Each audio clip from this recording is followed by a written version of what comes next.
Good morning. This is going to be a morning road talk.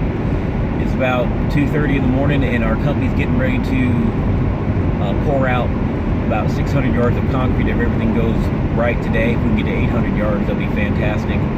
The pour started about an hour and a half ago. We already have a team up there working on it, and I'm just going to go up there to be support. So I was thinking this morning about just teamwork and getting folks together, getting people on the same page, rowing in the same direction, and how important it is that each individual makes a point to be as much of themselves as possible and to bring that part of themselves forward that delivers the most value to the other team members.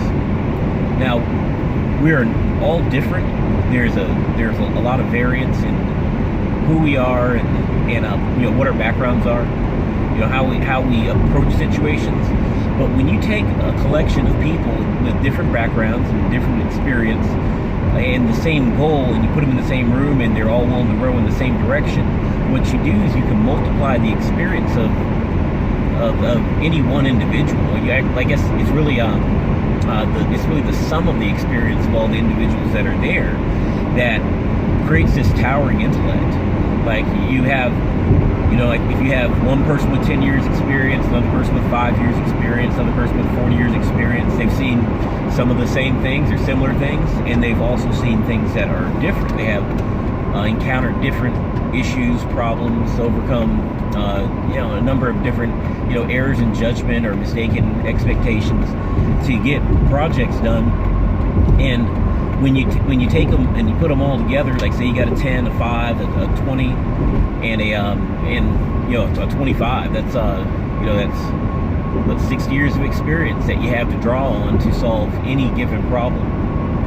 Now, there is a tendency sometimes for people to turtle and they want to hold things to themselves, and taking ownership in the wrong direction. Like you want to own the problem or the task that's in front of you.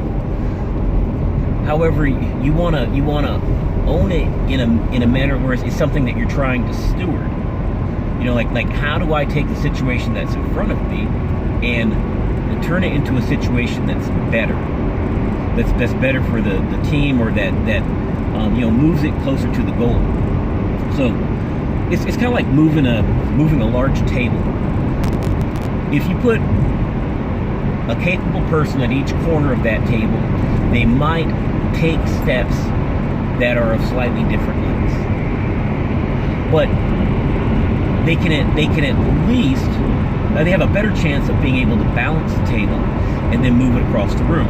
Now, if you're moving an antique table and it has like those little like if it's one of those ones that has the stick legs on it that might snap off, you don't want to just push it across the table or move it all willy-nilly.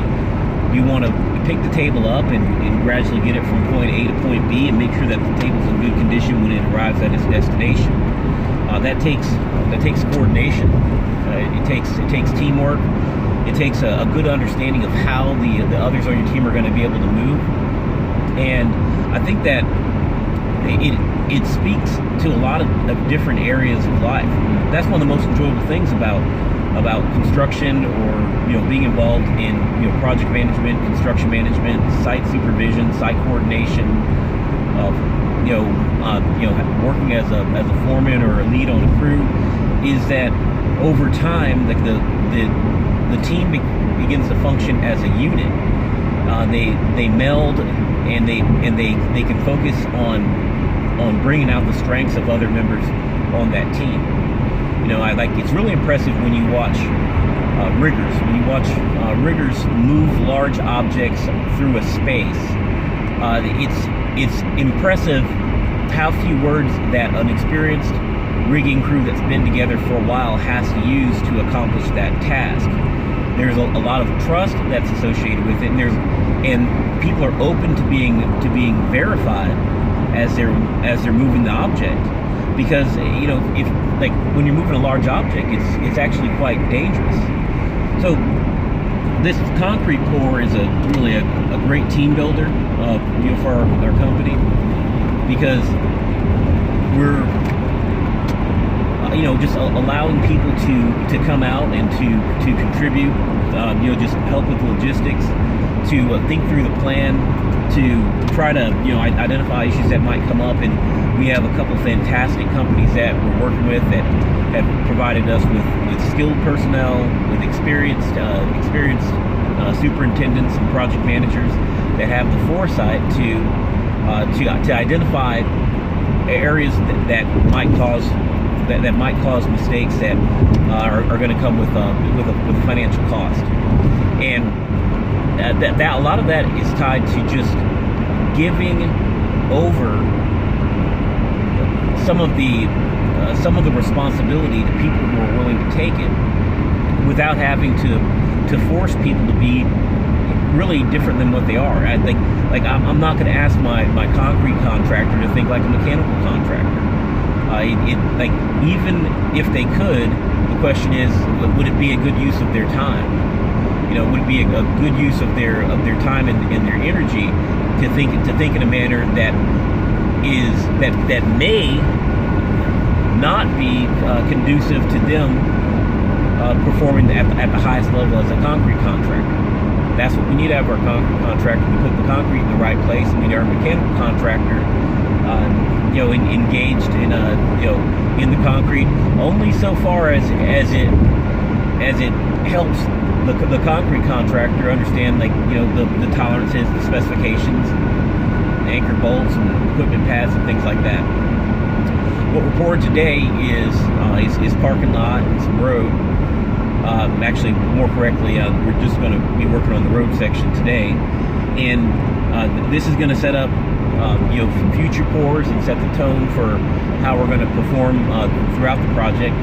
So I'm really proud of the team that I'm working with. I'm glad that folks have actually volunteered time to get out early in the morning to assist the superintendent in giving the best possible product that we can to our customer. And I think I really have a great amount of appreciation for the amount of time that's going into thinking out the work, and for putting people in places where they can succeed. And sometimes that requires us to give up a little bit of our pride and give up a little bit of our ego, so that we can meld and join that team and help that team get where it needs to be, and then serve those people who are working in that project with us. From serve up and serve down, make sure that people are getting what they need. And if we all respect one another and understand that our job is to be a contributor, then you get a lot more done. And that's probably going to be it for this road talk this morning. Talk to y'all later. Be good.